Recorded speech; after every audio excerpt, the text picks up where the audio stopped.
Happy Friday. Hope you guys are doing well this morning. Let's talk about what's happening in Iraq. Yesterday, guys, when I did that video for you, notice I didn't mention any guru names, nor did I say anything bad about that individual whose opinion that I shared. My goal was to share someone else's information and then just compare it to facts. And ultimately, guys, what I'm trying to do is bring some different thoughts into the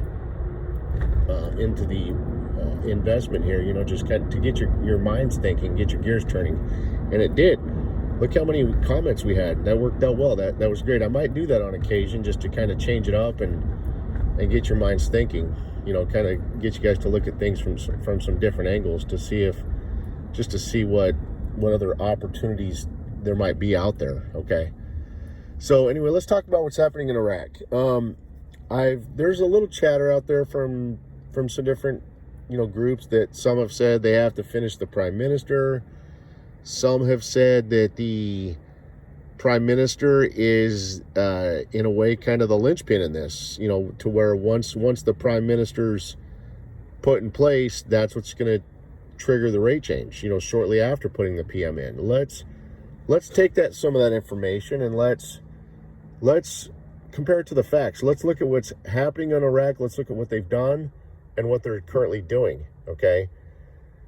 Through 19, they put a lot of trade agreements in place, reconstruction agreements in place. Kurdistan and Baghdad resolved all their differences regarding Article 140, HCL, and oil and money and so forth between Kurdistan and Baghdad, okay?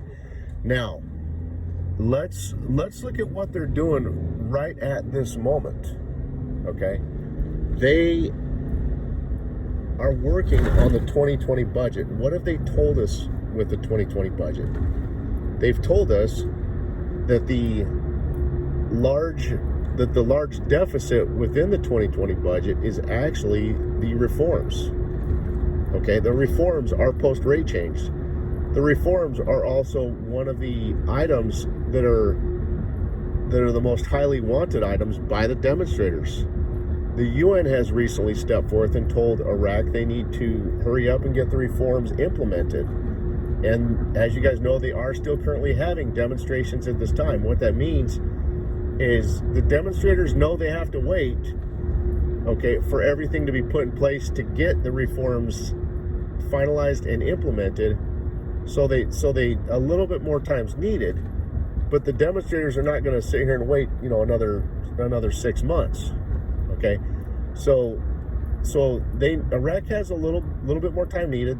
They are working on getting everything finalized and put in place. But what am I trying to tell you here? Well, if you look, the fact that all of these post-rate change items, demonstrators' demands, and so forth, all of these items that are within the 2020 budget, guys, what they're telling you is that they have to position the money for it. Okay, that's what they're telling you with that is our last step. That's the last thing we're currently waiting on, is for them to position the money for all of these post-rate change items. Okay, and they've told us that they're implementing a temporary budget, and they're working on the 2020, or they're about to start working on the 2020 budget. They're periodically talking about it, but their movements suggest they may not physically start the 2020 budget approval process possibly until about the beginning of April. Okay, that would suggest to us that they kind of have to do what Kuwait did and change the rate possibly sometime towards the end of Q1, so they could walk into Q2, which would be the start of their new fiscal year, for that rate change. Now, that is just my opinion, okay? So, but that's what their movements are pointing to right now, is that they're walking completely in Kuwait's footsteps based on their timing and their actions. So we'll have to see how this plays out, guys. The news is just very quiet right now. There's not a lot coming out. So, but I just wanted to, there's a lot of different thoughts and ideas running around out there. So I just wanted to just basically kind of share with you, based on my opinion, from factual information, where I feel we stand and really what we're waiting on. And again, that's just, I feel we're at the last step.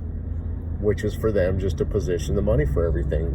Okay, so, and that's their actions can, you know, if you look at the actions the way I've laid it out for you factually, it strongly suggests that you know, we're in my opinion that we're still in Q1. Okay, which Q1 positions the money for Q2. You guys have a great day. God bless.